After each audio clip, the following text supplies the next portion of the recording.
Hey everyone, welcome back to my channel. I'm Jessica and this is a Fields Full House. So last Friday I shared with you that I'm starting a video series of answering all those commonly asked questions that we get as a large family. Last week I answered the reason why we have such a large family, and I also got some great questions over on Instagram and here on YouTube. Let me tell you, y'all ask some awesome questions, so I'm really excited about doing this. I'm hoping that it brings as much encouragement to you as it does to me, and that we can just have an open discussion and just help each other out. As being a mom, I just think that's so important to support each other and help each other out. Whether you're a large family or a smaller family, it doesn't matter. Being a mom is a lot of work. So y'all asked some really awesome questions, and I'm really hoping that y'all find encouragement in this, and this is just as much for me as it is for you. I by no means have it all together, and I am not a perfect mother or a perfect wife. I have a husband and 9 children that will attest to that, but I just also want to say that this is just as much for me as it is for you guys. This isn't, I'm not trying to claim that I have it all together, because I don't. So, the number one question that I was asked, which it really kind of struck me, it was, how do you keep such a clean house? So I'm guessing that my house comes off rather clean, through pictures on Facebook and Instagram and maybe here on YouTube. But the truth is, it's not that clean. So life is messy. Messes are made constantly, especially when you have small children in the house. So there's a constant cleanup going on. And that's just a part of life, and that's just a part of having children. One thing that I always want to remember is that this isn't just my house. This is my children's home. This is where they're growing up. This is where their memories are being made. This is where their messes are being made. And messes are okay. There is a time for messes and there is a time for cleanup. When our oldest daughter, who is now 13, when she was a baby, I would really have to watch the clock to make sure that she ate on time, because she was such a good baby. She wouldn't even cry for her bottle. And I would get busy throughout the day cleaning. I felt like I had to do, that the laundry always had to be done, that there couldn't be dirty clothes in the basket, that there couldn't be dirty dishes in the sink. And one day I was walking past the living room and the baby was on the floor. God really spoke to my heart, and he said to me, "You're not staying home to have a clean house. You're staying home to have a relationship with your children." And that just sunk so deep. Here I had prayed and dreamed of this beautiful family. I had prayed and dreamed of this baby, and I finally had her, and she's laying on the floor, and I was more worried about the messes than I was of my baby. And still to this day, God will remind me of that, because I can tend to get busy and worried and overwhelmed with all the messes, but I never want to miss those moments with my babies. So in an effort of keeping it real, I'm showing you that my laundry majorly piles up. This is actually really bad. There's the floor. I'm behind. I got really behind. I get caught up and I get behind again. And as my oldest daughter likes to remind me whenever I have moments like this, that I'm not even doing laundry for the oldest 6 kids in the house. I'm only doing laundry for the 3 littles, myself and my husband. And quite honestly, my husband washes his own work uniforms a lot of the times. So with all that said, me bearing my soul, I'm going to now share with you my tips for keeping a clean house, or as I like to say, keeping a maintained house. I feel like if we let the messes accumulate and get too big, then it gets too overwhelming, and then we don't clean up. So I like to clean up as soon as I can. As soon as the mess is done, as soon as the kids are done painting, we clean it up. As soon as the dishes are dirty, we typically, after a meal, we clean them up. So my first tip to you would be to find a chore system that works for you. What works for me may not work for y'all, but I will share in another video of our chore system and how I have the kids do chores and help out around the house. This is our chore board, and we all participate. All the kids' names are on here. They each have 2 chores, and I have, my own set of chores. So with that, we're able to keep things running rather smoothly. So that brings me to our next tip.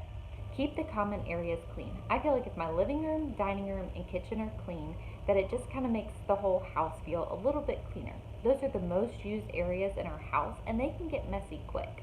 And how I keep those maintained and cleaned up is with our chore system.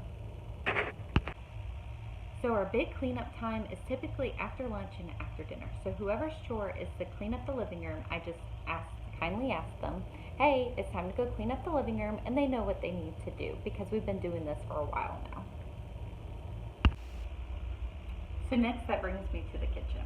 The kitchen is the hub of any home. We make breakfast, lunch, and dinner here. We eat here. That equals a lot of messes.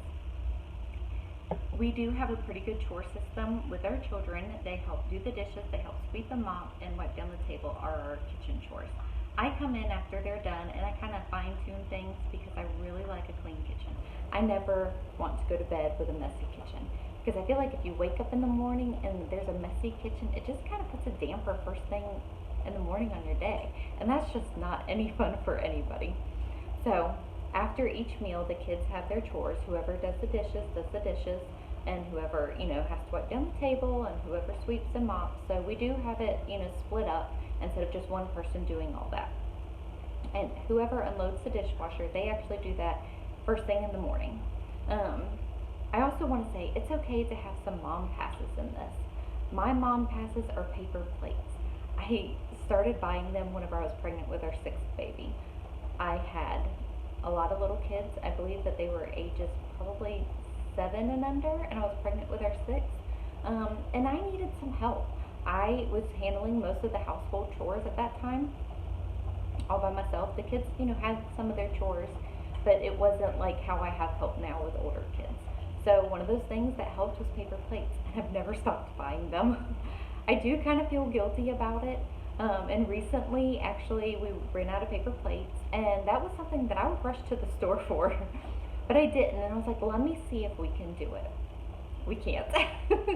So my excuse in using paper plates to make myself feel better is I purchased them at Sam's. I believe it's like over 600 paper plates. It lasts us 2 months, roughly, and it's about $17. So if I divide that in half, because it lasts us 2 months, it really doesn't cost us that much each month. And I only run our dishwasher every other day. Yes, we are a family of 11, and I only run my dishwasher every other day.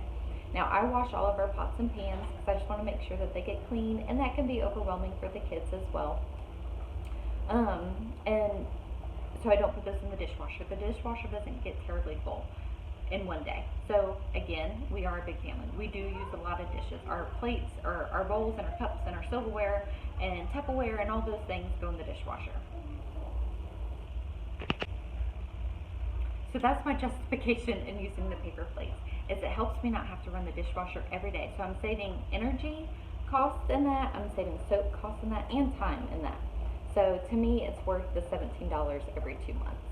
My other mom pass is color code cups with your kids. Okay, I'm not a huge color coded person with my kids. Not everything is color coded, but cups are. Because if not, we end up with 20 cups, which equals a whole heck of a lot of dishes. So each of my kids have a color cup. These are just the IKEA cups. These are for the littler ones. My older girls have a colored mason jar because they want a mason jar as their glass. So they use that every day. And then if I see, on the dinner table that a blue cup is out, then I know that Logan left his cup there. Because that's the problem that we were having, is if I came in and there was a cup or a glass there, I didn't know whose it was, and I didn't know if they were done with it, or whatever the case may be. So it always got put in the sink, because again, I don't like clutter, and I'd be cleaning up, and blah, blah, blah. So we created a color-coded cup system that my husband actually really dislikes. He's like, I just want to give a kid a cup. And I'm like, just go with me on this, okay? So anyways, everybody has a cup, and after our meals, or after we're done at the table, they put it on the counter over here next to the refrigerator, or whoever is the wipe down table chore, they will move the cups to the counter. So my next tip would be to come up with a system of your problem areas. Look around your house. What are the areas that get kind of built up with clutter pretty quickly? One of our areas is shoes. Everybody walks in the garage door and they kick off their shoes right here in the foyer. Everybody does it, even my husband and I. So whenever I'm trying to get the house picked up kind of fast, and me calling, each child in, one at a time to pick up their shoes, it can take a little bit longer than needed. Now, yes, children should, pick up after themselves. We teach that as well. But I will call, if I need it done quickly, I will call the person whose assigned chore is the shoes and just say, hey, please pick up all the shoes, and they know what they need to do. It just kind of helps us, again, get things done fast, and it's just kind of what works for our family. Another problem area in our house is the china hutch. It can get cluttered pretty fast. Again, this is the hub of our home. We do school here, we eat here, we play here, we cook here. Our kitchen and dining room are all in one room, as you can see. So the person who cleans off the table, I will ask them to clean off the china hutch if it gets cluttered. Now, we just had a birthday party, so we have not finished cleaning up everything from that, and that's okay. But this is an area that needs to get cleaned up on a regular basis as well. So my next tip is, if it takes 30 seconds or less to put it up, just go ahead and do it. Now, this is something that I often tell myself, and I've also told my children this, because if we're walking through the living room and we need to put a book up and we set it on the china hutch instead of the schoolroom shelves, which are just, 5 more steps away, that's how clutter builds up. So if it takes 30 seconds or less, just go ahead and put it up in its proper place. So another thing that's important to me is, before we leave to go anywhere, I like to have the house cleaned up. I like to have the kitchen clean and the living room clean, so that this way, whenever we're coming back into the house, whether we're coming in with groceries or whatever we have from wherever we've been, we're not putting that stuff on top of a previous mess. So another big thing that we do is that their chores need to be done before they go to a friend's house or before they have any kind of screen time. They'll come and ask me, hey mommy, can I, play this game or whatever it is, and I always say, are your chores done? And this gives me a time to go and check on their chores, make sure that they're done properly, and then they're allowed to go do whatever it is that they want to do. This helps teach them responsibility, that they have to do their work before they can get their play. And now that some of my kids are much older, they know already that they need to do this, and they'll say, hey mommy, I'm done with my chores, may I, do whatever it is that they want to do. Okay, so having a family of 11 people, our house can get messy really quick, but it can also get cleaned up really quickly. I always tell my kids, many hands make light work. If we all do our part, we can get this house clean in under an hour. And I mean the bathroom's clean, the floor is mopped, because we're all working together. It's important that we work as a team, and that's what I always tell my kids. We are a unit. We are together. If we all work together, we can accomplish a whole lot. I hope that my thoughts and my tips blessed you. If they did, please give this video a thumbs up, and if you haven't already, please consider subscribing to our channel. Next week's large family question, I'm going to talk about postpartum, baby blues, and feeling overwhelmed. So I hope that you come back to watch that.